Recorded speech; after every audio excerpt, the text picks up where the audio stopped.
प्रधानमन्त्री बालेन शाह मुस्ताङ टुर गइराख्दाखेरि तपाईलाई मुस्ताङमा भएको एउटा यस्तो लग्जरियस होटलको बारेमा थाहा छ जहाँ एक रात स्टे गरेको 2,50,000 भन्दा बढी लाग्न सक्छ। किनकि यो होटलले 2026 मा रबले निकालेको वर्ल्ड टप 50 लग्जरियस होटलको लिस्टमा नम्बर 1 लग्जरियस होटलको उपाधि जितेको थियो। यो होटलको विशेषता भनेको त्यहाँ रहेको जम्मा 21 वटा लग्जरियस रुमबाट देखिने हिमाल कालीगण्डकी भ्यालीको सुन्दर दृश्य साथै यो होटलको डिजाइन मुस्ताङकै संस्कृति झल्किने गरी बनाइनु पनि एक हो, जहाँ ढुङ्गा काठ स्थानीय कला ट्रेडिसन र रिलिजियसलाई एकै ठाउँमा राखेर लग्जरीसँग जोडिएको छ। यो होटलको नाम सिन्तामणि हो भने यो नामको अर्थ पनि विशेष छ। सिन्ताको अर्थ हुन्छ चाहेको या इच्छाएको कुरा, साथै मणिको अर्थ हुन्छ रत्न र यसरी यसलाई दुईटालाई मिक्स गर्दाखेरि मुस्ताङको इच्छा पूरा गर्ने रत्न हुन जान्छ।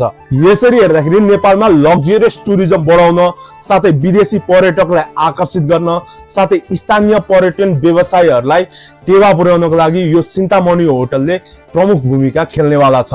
अब प्रश्न, यदि तपाई 2 लाख रुपैयाँ तिरेर यो होटलमा बस्ने मौका पाउनु भने के तपाईहरु बस्नुहुन्छ?